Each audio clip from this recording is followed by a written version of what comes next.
2장 곡식제물. 하나님에게 곡식제물을 바칠 때는 고운 곡식가루를 사용해야 한다.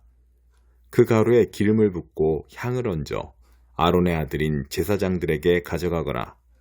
그러면 제사장들 가운데 한 사람이 고운 곡식가루 한 움큼과 기름을 가져다가 향 전체와 함께 제단 위에서 기념물로 불살라야 한다. 이것이 불살라 바치는 제물이며 하나님을 기쁘게 하는 향기다. 곡식제물 가운데 남은 것은 아론과 그의 아들들 몫이다. 이것은 하나님에게 불살라 바치는 제물 가운데 지극히 거룩한 것이다. 화덕에서 구운 빵으로 곡식제물을 바칠 때는 고운 곡식가루에 기름을 섞되 누룩을 넣지 않고 만든 빵이나 고운 곡식가루에 누룩을 넣지 않고 기름을 얇게 발라 만든 과자를 바쳐야 한다. 철판에 구운 것으로 곡식제물을 바칠 때는 고운 곡식가루에 기름을 섞되 누룩을 넣지 않고 만든 것을 바쳐야 한다. 그것을 여러 조각으로 부수고 그 위에 기름을 부어라. 이것이 곡식제물이다. 냄비에 넣어 튀긴 것으로 곡식제물을 바칠 때는 고운 곡식가루에 기름을 섞어 만들어야 한다.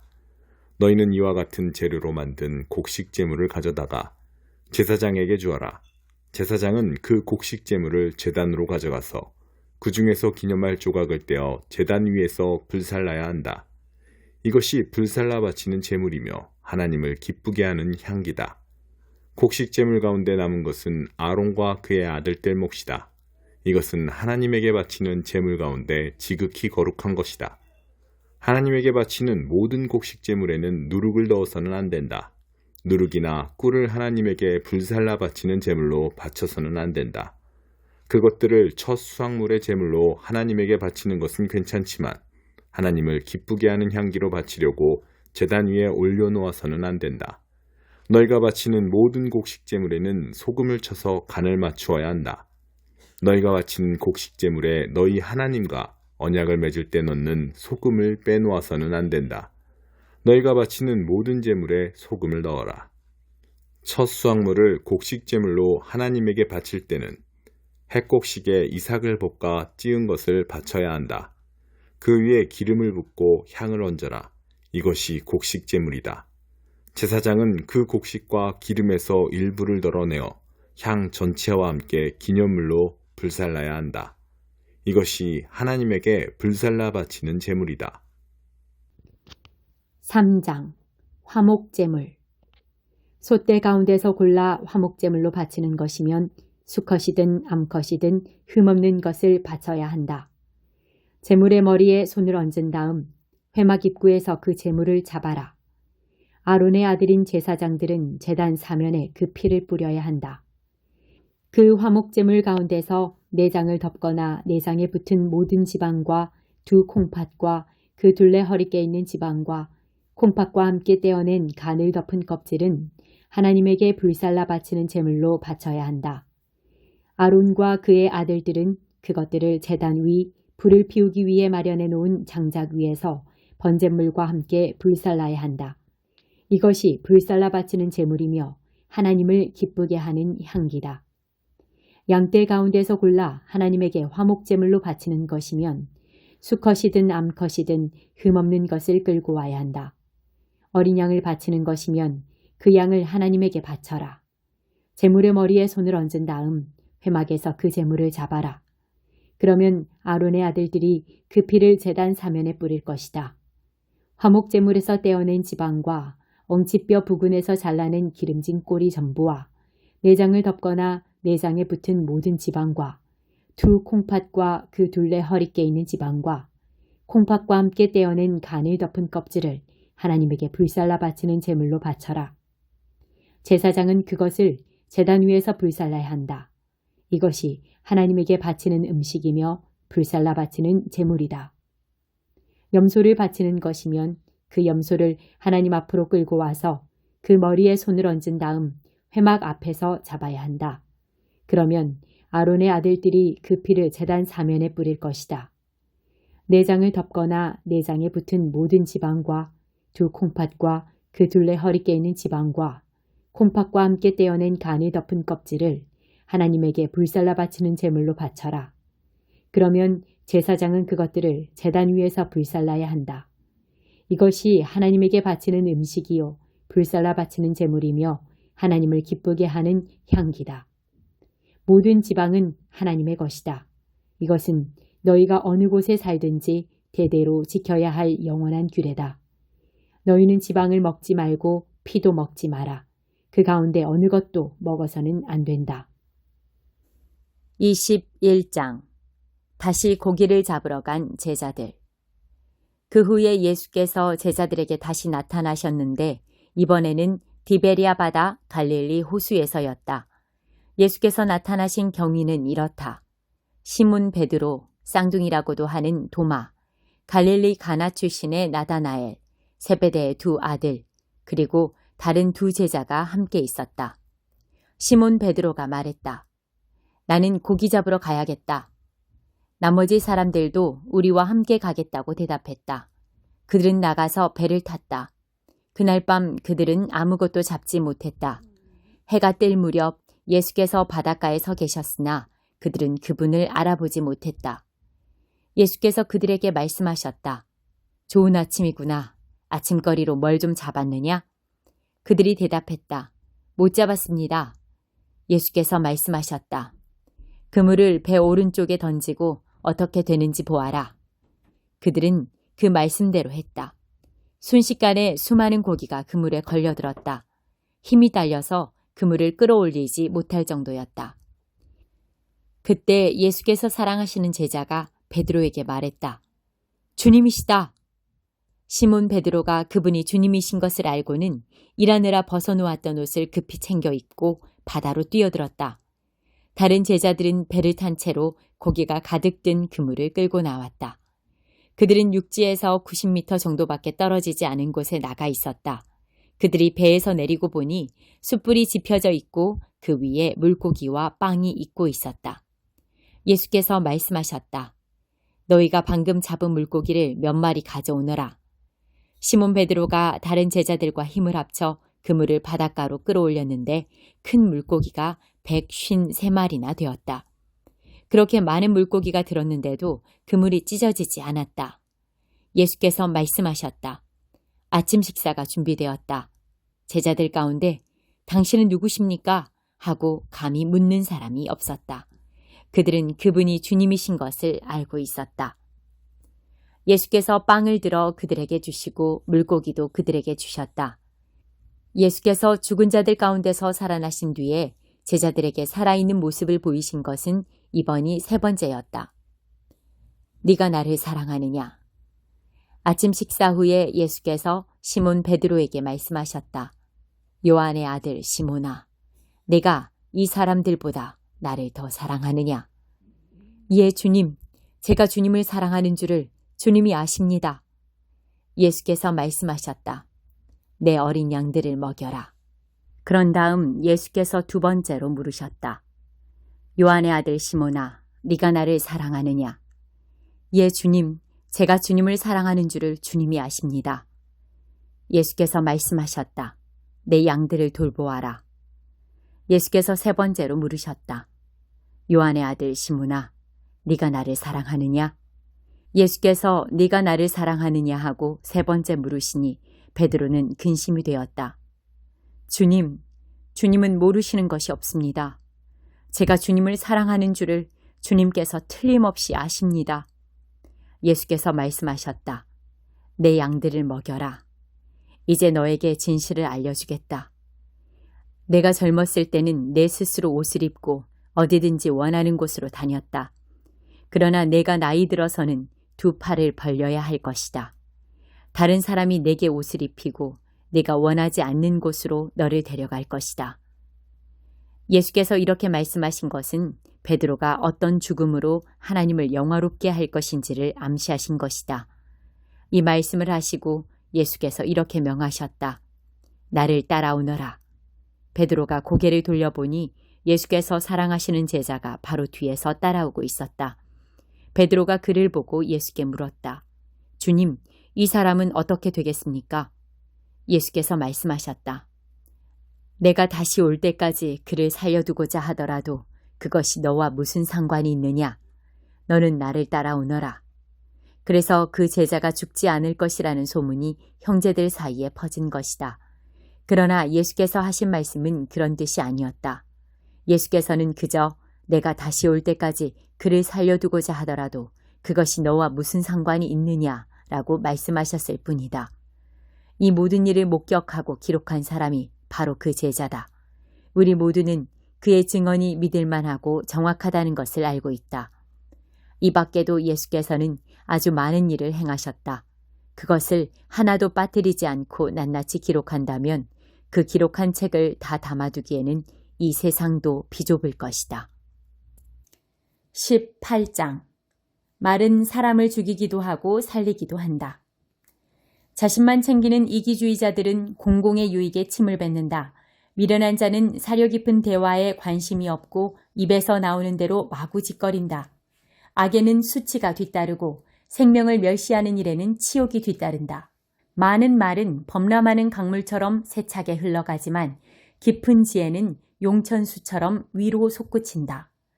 범죄자를 너그럽게 봐주는 일이나 무고한 사람을 벌하는 일은 옳지 않다. 미련한 자의 말은 싸움을 일으키니 그 입에 재갈을 물리는 것이 은혜를 베푸는 일이다.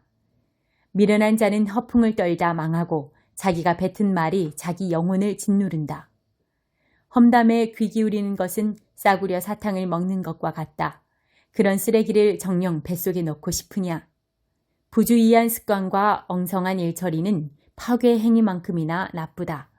하나님의 이름은 대피소이니 선한 사람이 그리로 달려가면 안전하다. 부자들은 재산이 자기를 지켜준다고 생각하고서 그 뒤에 숨으면 안전할 줄 안다. 교만하면 추락하지만 겸손하면 명예가 뒤따른다. 다 듣기도 전에 대답하는 것은 어리석고 무례한 일이다. 정신이 건강해야 역경을 이겨내는데 정신이 꺾이면 무슨 일을 할 수 있겠는가. 지혜로운 이들은 늘 배우고 신선한 통찰에 귀를 기울인다. 선물은 사람의 관심을 끌어 높은 사람의 주목을 얻게 한다. 법정에 선 증인의 말이 옳은 듯해도 반대 신문이 시작되면 사정이 달라진다. 결정하기 어려운 사안을 만나면 제비라도 뽑아야 한다. 부탁을 들어주면 영원한 친구를 얻게 된다. 그 결속을 끊을 만한 것은 없다. 과일이 배를 채워주듯 말은 마음을 만족해 하고 좋은 말은 풍성한 수확 같은 만족을 준다. 말은 사람을 죽이기도 하고 살리기도 하니 도구로 쓸지 열매로 삼을지 선택하여라. 좋은 배우자를 찾는 자는 복된 삶을 찾는 자요. 하나님의 은혜를 입은 자다. 가난한 이는 간곡한 말로 청하고 부유한 자는 호통치며 대답한다. 친구는 있다가도 없고 없다가도 있지만 진실한 벗은 가족처럼 곁을 지킨다. 골로새서 1장. 나 바울은 하나님께서 세우신 큰 계획의 일부로서 그리스도께 특별한 임무를 부여받았습니다. 나와 나의 벗 디모데는 골로새에 있는 그리스도인들과 그리스도를 충직하게 따르는 모든 이들에게 문안합니다. 하나님 우리 아버지께서 주시는 온갖 좋은 것이 여러분에게 있기를 바랍니다. 감사가 넘치는 기도. 여러분을 위해 기도할 때마다 우리는 항상 감사가 넘쳐납니다. 우리는 여러분으로 인해 우리 아버지 하나님과 메시아이신 예수께 끊임없이 감사를 드립니다. 우리는 여러분이 한결같은 마음으로 우리 예수 그리스도를 잘 믿고 있으며 모든 그리스도인에게 끊임없이 사랑을 베풀고 있다는 소식을 전해 듣고 있습니다. 여러분의 삶에 놓인 목표는 동아줄 같아서 결코 느슨해지지 않을 것입니다. 그것은 하늘에 있는 여러분의 미래와 단단히 연결되어 있고 희망으로 든든히 묶여 있기 때문입니다. 메시지는 여러분이 처음 들었을 때와 마찬가지로 지금도 여러분 가운데서 참되며 세월이 지나도 위축되거나 약해지지 않으며 이 세상 어디에서나 한결같습니다. 메시지는 여러분 안에서 그랬던 것처럼 열매를 맺으며 점점 더 커지고 점점 더 튼실해지고 있습니다. 하나님께서 어떤 일을 하고 계신지를 여러분이 듣고 깨달은 첫날부터 여러분은 메시지를 더욱 사모했습니다. 메시지는 여러분이 우리의 벗이자 절친한 동료인 에바브라에게서 들었을 때와 마찬가지로 지금도 여러분 안에서 왕성하게 움직이고 있습니다. 에바브라는 그리스도의 듬직한 일꾼이며 내가 늘 의지하는 사람입니다. 그는 성령께서 여러분의 삶을 얼마나 속속들이 사랑으로 물들게 하셨는지 우리에게 알려준 사람입니다. 여러분의 소식을 들은 날부터 우리는 여러분을 위해 쉬지 않고 기도하면서 하나님께서 여러분에게 그분의 뜻에 맞는 지혜로운 마음과 영을 주시기를 구했습니다. 또한 우리는 하나님께서 일하시는 방법을 여러분이 완전히 이해할 수 있게 해달라고 간구했습니다. 우리는 여러분이 주님의 과수원에서 주님께서 자랑스러워 하실 정도로 열심히 일하고 주님을 위해 더할 나위 없이 훌륭하게 살기를 기도합니다. 하나님께서 일하시는 방식을 알면 알수록 여러분은 여러분의 일을 어떻게 해야 할지 더욱 알게 될 것입니다. 우리는 여러분이 여러분의 일을 끝까지 해낼 수 있는 힘, 이를 바득바득 깔면서 마지못해 하는 힘이 아니라 하나님이 주시는 그 영광스러운 힘을 받게 되기를 바랍니다. 그것은 견딜 수 없는 것을 견디는 힘, 기쁨이 넘쳐나는 힘, 우리를 강하게 하셔서 우리를 위해 마련해 두신 온갖 밝고 아름다운 일에 참여하게 하시는 아버지께 감사드리는 힘입니다. 하나님께서는 우리를 막다른 길과 어두운 소굴에서 구출하셔서 그분이 몹시 아끼시는 아들의 나라로 옮겨주셨습니다. 그 아들은 수렁에서 우리를 건지시고 반복해서 지을 수밖에 없던 죄에서 우리를 벗어나게 해주셨습니다. 모든 것을 연결하시는 그리스도. 우리는 이 아들을 보면서 보이지 않는 하나님을 봅니다. 우리는 이 아들을 보면서 모든 피조물에 깃들어 있는 하나님의 원래 목적을 봅니다. 모든 것이 위에 있는 것과 아래에 있는 것, 보이는 것과 보이지 않는 것, 천사 위에 천사들까지 참으로 모든 것이 그분 안에서 시작되고 그분 안에서 자신의 목적을 찾기 때문입니다. 그분은 만물이 존재하기 전부터 계셨고 지금 이 순간에도 만물을 유지하고 계십니다. 또한 그분은 머리와 몸의 관계처럼 교회를 하나의 유기체로 조직하시고 유지시켜 주시는 분입니다. 그분은 처음에도 으뜸이 되셨고 부활 행진을 이끄시며 마지막에도 으뜸이 되십니다. 그분은 처음부터 끝까지 계시며 만물과 모든 사람보다 단연 뛰어나신 분입니다. 그분은 어찌나 광대하고 광활하신지 만물이 그분 안에서 저마다 알맞은 자리를 차지해도 전혀 비좁지 않습니다. 그뿐만이 아닙니다. 사람과 사물, 동물과 원자할 것 없이 깨지고 조각난 우주의 모든 파편이 그분의 죽으심과 그분이 십자가에서 쏟으신 피로 말미암아 제자리를 얻고 서로 어우러져 힘찬 조화를 이룹니다. 바로 여러분은 하나님께서 어떤 일을 하고 계신지를 보여주는 사례입니다. 한때 여러분 모두는 하나님을 등지고 하나님께 반역하는 마음을 품으며 기회 있을 때마다 하나님을 괴롭게 해드렸습니다. 그러나 그리스도께서는 십자가에서 자기를 완전히 내어주시고 실제로 여러분을 위해 죽으셨습니다. 그리스도께서 여러분을 하나님께 데려가셔서 여러분의 삶을 회복시켜 하나님 앞에 온전하고 거룩하게 하셨습니다. 그 같은 선물을 버리고 떠나가서는 안 됩니다.